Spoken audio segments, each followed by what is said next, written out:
ನಮಸ್ಕಾರ ವೀಕ್ಷಕರೇ, ಗೃಹಲಕ್ಷ್ಮಿ ಯೋಜನೆ ಇಂದು 11ನೇ ಕಂತಿನ ಹಣ ಬಿಡುಗಡೆ ಆಗ್ತಾ ಇರುವಂತದ್ದು ಕಣ್ರಿ 20 ಜಿಲ್ಲೆಗಳಿಗೆ. ಸೊ ಹಾಗಾದ್ರೆ ನಮಗೆ ಹಿಂದಿನ ಕಂತುಗಳು ಕೂಡ ಬಂದಿಲ್ಲ ಸರ್, ನಾವೇನ್ ಮಾಡಬೇಕು? ಈಗ 11ನೇ ಕಂತಿನ ಹಣ ಅಂತೂ ಬರಲಿ, ಓಕೆ, ಆದ್ರೆ ಹಿಂದಿನ ಕಂತುಗಳು ಕೂಡ ಪೆಂಡಿಂಗ್ ಉಳಿದಿದ್ದಾವೆ, ನಮಗೆ ಯಾವಾಗ ಜಮಾ ಆಗತ್ತೆ ಇನ್ನೂ ಕೂಡ ಬರ್ತಾ ಇಲ್ಲ, ನೀವು ಫೇಕ್ ನ್ಯೂಸ್ ಹೇಳ್ತಾ ಇದ್ರ ಅಂತಾನೂ ಕೂಡ ಅನ್ಕೋಬಹುದು. ಯಾಕಪ್ಪ ಅಂದ್ರೆ ನಿಮ್ಗೆ ಬಂದಿರಲ್ಲ, ಫೇಕ್ ನ್ಯೂಸ್ ಅನ್ಸ್ಬೋದು. ಆದ್ರೆ ಇಲ್ಲಿ ಬಂದಿರೋರಿಗೆ ಫೇಕ್ ನ್ಯೂಸ್ ಅನ್ಸಲ್ಲ, ಜಮಾ ಆಗ್ತಾ ಇದೆ ಕಣ್ರಿ. ಬಹಳಷ್ಟು ಜನರಿಗೆ ಈಗಾಗಲೇ ಜಮಾ ಆಗಿದೆನೂ ಕೂಡ. ಇಲ್ಲಿ ನೋಡ್ಬೋದು ಅನ್ನಭಾಗ್ಯ ಯೋಜನೆಯಲ್ಲಿ ಕೂಡ ಈಗ ಹಣ ಜಮಾ ಆಗಿದೆ, ಜನರೇ ಕಮೆಂಟ್ ಮಾಡ್ತಾ ಇದ್ದಾರೆ ನೋಡಿ ಇಲ್ಲಿ. ಅಂದ್ರೆ ಈಗಾಗಲೇ ಎಲೆಕ್ಷನ್ ಟೈಮ್ದಲ್ಲಿ ಏನ್ ಹಣ ಹಾಕೋದು ಸ್ಟಾಪ್ ಆಗಿತ್ತು, ಈಗ ಸ್ಟಾರ್ಟ್ ಆಗಿದೆ ಅಂತ ಅರ್ಥ. ಅನ್ನಭಾಗ್ಯನೂ ಕೂಡ ಹಾಕ್ತಾ ಇದ್ದಾರೆ, ಗೃಹಲಕ್ಷ್ಮಿ ಯೋಜನೆ ಕೂಡ ಹಾಕ್ತಾ ಇದ್ದಾರೆ, ಓಕೆನಾ? ಸೊ ಈ ಒಂದು 20 ಜಿಲ್ಲೆಗಳನ್ನ ನೀವು ತಿಳ್ಕೊಳ್ಳಿ, ನಿಮ್ಮ ಜಿಲ್ಲೆ ಇರಬೇಕು. ಮತ್ತೆ ಈ ಒಂದು ಜಿಲ್ಲೆದಲ್ಲಿ ಎಲ್ಲರಿಗೂ ಕೂಡ ಬಿಡಲ್ಲ. ಈಗ ಕ್ಲಾರಿಫಿಕೇಶನ್ ಕೊಡ್ತಾ ಇದ್ದೀನಿ. ಈ ಒಂದು ಜಿಲ್ಲೆ ಬಂದ್ರೆ, ಈಗ ಉದಾಹರಣೆ ನಮ್ದು ಬೆಳಗಾವಿ ಅನ್ಕೊಳ್ಳಿ, ಬೆಳಗಾವಿದಲ್ಲಿ ಎಲ್ಲ ಒಂದು ಬೆಳಗಾವಿ ಜನರಿಗೆ ಹಾಕಲ್ಲ. ಇಲ್ಲಿ ಸಾಕಷ್ಟು ತಾಲೂಕುಗಳಿರ್ತವೆ, ಎಲ್ಲ ತಾಲೂಕಿನಲ್ಲಿ ಕೂಡ ಹಾಕಲ್ಲ. ಆ ಜಿಲ್ಲೆಯಲ್ಲಿ 2 ಅಥವಾ 3 ತಾಲೂಕುಗಳಿಗೆ ಹಾಕ್ತಾರೆ ಅಷ್ಟೇ.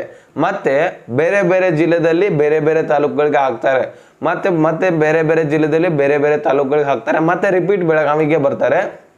ಇಲ್ಲಿ ಯಾವ್ಯಾವ ತಾಲೂಕುಗಳಿಗೆ ಹಾಕಿದ್ರು ನೋಡಿ, ಆ ಒಂದು ತಾಲೂಕನ್ನ ಹೊರತುಪಡಿಸಿ ಅವನ್ನ ಬಿಟ್ಟು ಉಳಿದಿರುವಂತಹ ತಾಲೂಕಿನಲ್ಲಿ ಒಂದು ಹಣವನ್ನ ಜಮಾ ಮಾಡ್ತಾರೆ. ಈ ರೀತಿಯಾಗಿ ಅಮೌಂಟನ್ನು ಹಾಕ್ತಾ ಬರ್ತಾರೆ. ಎಲ್ಲರಿಗೆ ಹಾಕ್ಲಿಕ್ಕೆ ಅವ್ರಿಗೆ ಒಂದು ಟೆಕ್ನಿಕಲ್ ಇಶ್ಯೂ ಆಗ್ತಾ ಇದೆ, ಹೌದಲ್ವಾ? ಟೆಕ್ನಿಕಲ್ಲು ಸರ್ವರ್ ಇಶ್ಯೂ ಅಂತ ಆಗ್ತಾ ಇದೆ ಅಂತೆ. ಅದಕ್ಕೆ ಸ್ವಲ್ಪ ಜನರಿಗೆ ಹಾಕ್ತಾ ಇದೆ. ಇದನ್ನ ಕ್ಲಿಯರಿಫಿಕೇಶನ್ ಕೊಟ್ಟಿದ್ದೀನಿ, ನಿಮಗೆ ಕ್ಲಿಯರ್ ಆಗಿ ತಿಳಿಸ್ಕೊಟ್ಟಿದ್ದೀನಿ, ಅರ್ಥ ಆಗಿದೆ ಅಂತ ಅನ್ಕೋತೇನೆ. ಯಾಕಪ್ಪ ಅಂದ್ರೆ PM ಕಿಸಾನ್ ಯೋಜನೆ ತರ ಇವರು ಡೈರೆಕ್ಟ್ ಆಗಿ ಹಾಕ್ತಾ ಇಲ್ಲ. ಇಲ್ಲಿ ಒಂದ್ ಸ್ವಲ್ಪ ಜನರಿಗೆ, ಒಂದ್ ಸ್ವಲ್ಪ ತಾಲೂಕುಗಳಿಗೆ, ಮತ್ತೆ ಒಂದ್ ಸ್ವಲ್ಪ ತಾಲೂಕುಗಳಿಗೆ ಈ ರೀತಿಯಾಗಿ ಡಿವೈಡ್ ಮಾಡಿ ಬಿಡ್ತಾ ಇದ್ದಾರೆ. ಆ ಜಿಲ್ಲೆದಲ್ಲಿನೇ ಸ್ವಲ್ಪ ತಾಲೂಕುಗಳಿಗೆ ಬಿಡ್ತಾ ಇದ್ದಾರೆ. ಕ್ಲಿಯರಿಫಿಕೇಶನ್ ಮಾಡ್ಕೊಳ್ಳಿ. ತಿಳಿದಿಲ್ಲ ಅಂದ್ರೂ ಸಹಿತ ಇನ್ಸ್ಟಾಗ್ರಾಮ್ ಲಿಂಕು ಡಿಸ್ಕ್ರಿಪ್ಷನ್ ಅಲ್ಲಿ ಇರುತ್ತೆ, ಅಲ್ಲಿಂದ ಹೋಗಿ ನನಗೆ ಡೈರೆಕ್ಟ್ ಆಗಿ ಮೆಸೇಜ್ ಮಾಡಿ. ನಿಮ್ಗೆ ಯಾವುದೇ ರೀತಿಯ ಒಂದು ಸ್ಕೀಮ್ ಬಗ್ಗೆ ಪ್ರಾಬ್ಲಮ್ ಇದ್ರೂ ಸಹಿತ ಒಂದು ಮೆಸೇಜ್ ಮಾಡಿ, ನಾನು ಅಲ್ಲೇ ಕ್ಲಿಯರಿಫಿಕೇಶನ್ ಕೊಡ್ತೀನಿ.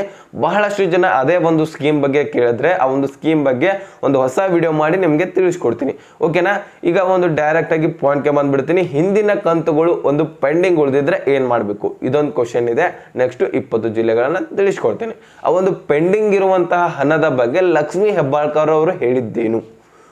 ಮಾಧ್ಯಮದಲ್ಲಿ ಇಲ್ಲಿ ಲಕ್ಷ್ಮಿ ಹೆಬ್ಬಾಳ್ಕರ್ ಅವರು ಏನಪ್ಪಾ ಹೇಳಿದ್ರು ಅಂದ್ರೆ, ನಿಮ್ದೇನಾದ್ರೂ 1ನೇ ಕಂತಿನ ಹಿಡ್ಕೊಂಡು 11ನೇ ಕಂತಿನವರೆಗೆ ಯಾವುದೇ ರೀತಿಯಾದಂತಹ ಕಂತುಗಳು ಬಂದಿಲ್ಲ ಅಂದ್ರೆ ಒಂದು ಕಂತುಗಳು ಕೂಡ ಜಮಾ ಆಗಿಲ್ಲ, ಡೆಫಿನೆಟ್ ಆಗಿ ನಿಮ್ಮ ಡಾಕ್ಯುಮೆಂಟ್ಸ್ ಅಲ್ಲಿ ಒಂದು ಪ್ರಾಬ್ಲಮ್ ಇದೆ. ಇಷ್ಟೇ ಅವ್ರು ಹೇಳ್ತಾ ಇರುವಂತದ್ದು. ನಿಮ್ಮ ಒಂದು ಡಾಕ್ಯುಮೆಂಟ್ಸ್ ನಲ್ಲಿ ಯಾವುದಾದ್ರೂ ಒಂದಿಲ್ಲ ಒಂದು ಪ್ರಾಬ್ಲಮ್ ಇದೆ, ಸರ್ವರ್ ಇಶ್ಯೂವಿನಿಂದ ಅದು ಆಗಿರಲ್ಲ, ಅವರು ಮಾಡಿದೇವೆ ಅಂತಾನೆ ಹೇಳ್ತಾರೆ. ನೀವು ಎಲ್ಲಿ ಹೋಗಿರ್ತೀರಾ, ಈಗ ಒಂದು ಆಧಾರ್ ಕಾರ್ಡ್ ಲಿಂಕ್ ಮಾಡಿಸ್ಲಿಕ್ಕೆ, ಈಗ ಒಂದು NPCI ಮಾಡ್ಲಿಕ್ಕೆ ನಿಮ್ಮ ಒಂದು ನ್ಯಾಯಬೆಲೆ ಅಂಗಡಿಗೆ ಹೋಗಿರ್ತೀರಾ, ಅವರು ಆಗಿದೆ ಅಂತಾನೆ ಹೇಳ್ತಾರೆ, ಆದ್ರೆ ಆಗಿರಲ್ಲ. ಅದು ನೀವು ಹೋಗಿ ಮುಂದೆ ನಿಂತೇನೆ ಮಾಡಿಸ್ಬೇಕಾಗತ್ತೆ. ಅಲ್ಲಿ ಕೊಟ್ಬಿಟ್ಟು ಸಾಲಾಗಿ ಒಂದು ಸಾಲಾಗಿ ನಿಂತಿದ್ದಾರೆ, ಸ್ವಲ್ಪ ಕೊಟ್ಬಿಟ್ಟು ಹೋಗ್ಬಿಡೋಣ ಆಮೇಲೆ ಬಂದು ತಗೊಳಕ್ ಬರ್ತದೆ ಅಂತ ಆ ರೀತಿ ಮಾಡಬೇಡಿ.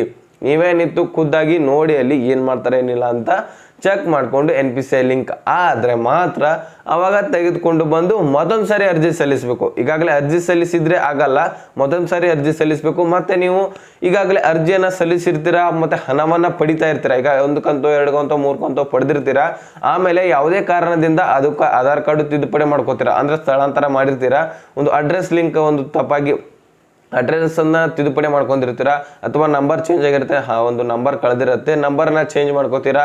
ಸೊ ಈ ರೀತಿಯಾಗಿ ಚೇಂಜಸ್ ಅನ್ನ ಮಾಡ್ಕೋತಾ ಇರ್ತೀರಾ. ಆದ್ರೆ ಅದಕ್ಕಿಂತ ಮುಂಚೆ ಅರ್ಜಿ ಸಲ್ಲಿಸಿ ಹಣವನ್ನ ಪಡಿತಾ ಇರ್ತೀರಾ, ಆಮೇಲೆ ಅರ್ಜಿ ಸಲ್ಲಿಸಲ್ಲ. ನೀವು ತಿದ್ದುಪಡಿ ಮಾಡ್ಕೊಂಡ ತಕ್ಷಣ ಅರ್ಜಿಯನ್ನ ಸಲ್ಲಿಸಿರಲ್ಲ. ನೀವೇನ್ ಮಾಡ್ಬೇಕು, ತಿದ್ದುಪಡಿ ಆದ್ರೆ ಅರ್ಜಿ ಸಲ್ಲಿಸಬೇಕಾಗತ್ತೆ. ತಿದ್ದುಪಡಿ ಒಂದ್ ವೇಳೆ ಆಗಿದ್ರೆ ಏನ್ ಮಾಡ್ಬೇಕು, 1 ಅಥವಾ 2 ತಿಂಗಳ ಕಾಲ ವೇಟ್ ಮಾಡ್ಬೇಕಾಗತ್ತೆ. ಯಾಕಂದ್ರೆ ಇಲ್ಲಿಯ ಒಂದು ಡಾಕ್ಯುಮೆಂಟ್ಸ್ ಮೇಲ್ಗಡೆ ಹೋಗಿ ಫೆಚ್ ಆಗ್ಬೇಕಂದ್ರೆ ವೇಟ್ ಮಾಡ್ಬೇಕಾಗತ್ತೆ.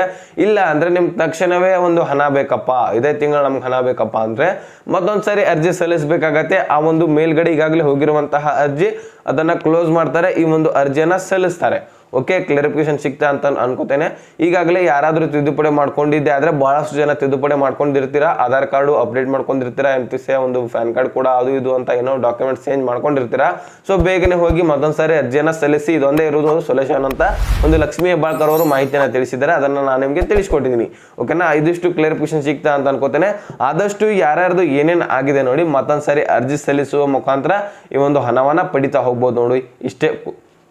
ಓಕೆನಾ, ಈಗ 20 ಜಿಲ್ಲೆಗಳನ್ನ ಹೇಳ್ತೇನೆ ನೋಡಿ. ಇಲ್ಲಿ ನೋಡಿ, ಧಾರವಾಡ, ಯಾದಗಿರಿ, ಉತ್ತರ ಕನ್ನಡ, ದಕ್ಷಿಣ ಕನ್ನಡ, ದಾವಣಗೆರೆ, ಉಡುಪಿ, ತುಮಕೂರು, ಚಿತ್ರದುರ್ಗ, ಚಿಕ್ಕಮಗಳೂರು, ಶಿವಮೊಗ್ಗ, ರಾಯಚೂರು, ಚಿಕ್ಕಬಳ್ಳಾಪುರ, ಚಾಮರಾಜನಗರ, ಮೈಸೂರು, ವಿಜಯಪುರ, ಬೀದರ್ ಹಾಗೂ ಮಂಡ್ಯ, ಕೊಪ್ಪಳ, ಬೆಳಗಾವಿ, ಬೆಂಗಳೂರು ನಗರ, ಬೆಂಗಳೂರು ಗ್ರಾಮಾಂತರ, ಕೋಲಾರ. ಇಷ್ಟು ಜಿಲ್ಲೆಗಳಿಗೆ ಅಮೌಂಟು ಬಿಡುಗಡೆ ಆಗ್ತಾ ಇದೆ. ಮತ್ತೆ ಇಲ್ಲಿ ಕೇಳಿ, ಈ ಒಂದು ಜಿಲ್ಲೆಯಲ್ಲಿ ಕೆಲವೊಂದಿಷ್ಟು ತಾಲೂಕುಗಳಿಗೆ ಬಿಡುಗಡೆ ಆಗ್ತಾ ಇರತ್ತೆ. ಎಲ್ಲ ತಾಲೂಕುಗಳಿಗೆ ಪೂರ್ತಿಯಾಗಿ ಜಿಲ್ಲೆನೇ ಕವರ್ ಮಾಡಲ್ಲ ಇವರು. ಇಷ್ಟು ಜಿಲ್ಲೆದಲ್ಲಿ ಒಂದು ಅರ್ಧ ತಾಲೂಕುಗಳಿಗೆ ಬಿಡ್ತಾರೆ. ಓಕೆನಾ, ನೆಕ್ಸ್ಟ್ ನಾಳೆ ಬೇರೆ ಬೇರೆ ಜಿಲ್ಲೆಗಳಿರ್ತವೆ, ಆ ಒಂದು ಜಿಲ್ಲೆದಲ್ಲಿ ಸ್ವಲ್ಪ ತಾಲೂಕುಗಳಿಗೆ ಬಿಡ್ತಾರೆ. ಮತ್ತೆ ಈ ಒಂದು ಇವತ್ತು ಬಿಟ್ಟಿರುವಂತಹ ಜಿಲ್ಲೆಗಳಿಗೆ ಬರ್ತಾರೆ, ಮತ್ತೆ ಇಲ್ಲಿ ಸ್ವಲ್ಪ ತಾಲೂಕುಗಳಿಗೆ ಬಿಡ್ತಾರೆ, ಮತ್ತೆ ನಾಳೆ ಆ ಒಂದು ಜಿಲ್ಲೆಗಳಿಗೆ ಹೋಗಿ ಸ್ವಲ್ಪ ತಾಲೂಕುಗಳಿಗೆ ಬಿಡ್ತಾರೆ.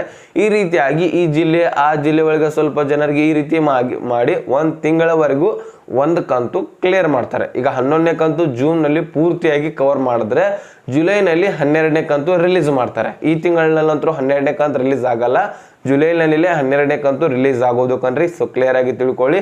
ಯಾರ್ಯಾರಿಗೆ 11ನೇ ಕಂತಿನ ಹಣ ಬಂದಿದೆ, 12ನೇ ಕಂತಿನ ಹಣದ ಬಗ್ಗೆ ವೇಟ್ ಮಾಡ್ತಾ ಇರ್ತೀರಾ, ಅದು ಜುಲೈನಲ್ಲಿನೇ ಬರೋದು, ಅಂದ್ರೆ ಈ ಜೂನ್ನಲ್ಲಿ ಬಿಡುಗಡೆ ಮಾಡಲ್ಲ. ಈಗ ಅನ್ನಭಾಗ್ಯ ಯೋಜನೆ ಕೂಡ ಪೆಂಡಿಂಗ್ ಉಳಿದಿದೆ, ಅದನ್ನು ಕೂಡ ಅಮೌಂಟನ್ನು ಹಾಕ್ತಾ ಇದ್ದಾರೆ. ಈಗ ಗೃಹಲಕ್ಷ್ಮಿ ಯೋಜನೆ ಕೂಡ ಹಾಕ್ತಾ ಇದ್ದಾರೆ. ಆದಷ್ಟು ಈಗ ಮುಂದಿನ ಕಂತುಗಳು ಒಂದು ಸ್ವಲ್ಪ ಲೇಟ್ ಆಗಿನೇ ಬರೋದು, ಯಾಕಂದ್ರೆ ಇವುಗಳನ್ನ ಕ್ಲಿಯರ್ ಮಾಡ್ಬೇಕು. ಮೊದಲನೇದಾಗಿ ಇವುಗಳನ್ನ ಕ್ಲಿಯರ್ ಮಾಡಿದ ತಕ್ಷಣ ನೆಕ್ಸ್ಟ್ ಮುಂದಿನ ಕಂತುಗಳು ನಿಮಗೆ ಜಮಾ ಆಗ್ತಾ ಹೋಗುತ್ತೆ ವೀಕ್ಷಕರೇ. ಸೊ ಇದಿಷ್ಟು ಈ ಒಂದು ಜಿಲ್ಲೆಗಳ ಬಗ್ಗೆ ಮತ್ತೆ ಕೆಲವೊಂದಿಷ್ಟು ಇಂಪಾರ್ಟೆಂಟ್ ಮಾಹಿತಿಗಳ ಬಗ್ಗೆ ನಿಮಗೆ ಕ್ಲಾರಿಫಿಕೇಶನ್ ಸಿಕ್ಕಿದೆ ಅಂತ ಅನ್ಕೋತೇನೆ. ಅರ್ಥ ಆಗಿದ್ರೆ ಮುಖ್ಯವಾಗಿ ನಿಮಗೆ ಲೈಕ್ ಮಾಡಿ, ನಿಮ್ಮ ಸ್ನೇಹಿತರಿಗೂ ಕೂಡ ಶೇರ್ ಮಾಡಿ, ಯಾರಿಗೆ ಅಮೌಂಟ್ ಬಂದಿಲ್ಲ ಅವ್ರಿಗೂ ಕೂಡ ತಿಳ್ಕೊಳ್ಳಿ. ಹಾಗೆ ಸಬ್ಸ್ಕ್ರೈಬ್ ಮಾಡಿ ಅಂತ ಹೇಳ್ತಾ ಮತ್ತೆ ಮುಂದಿನ ಮಾಹಿತಿಯನ್ನು ಸಿಗೋಣ. ಅಲ್ಲಿ ತನಕ bye bye, take care friends.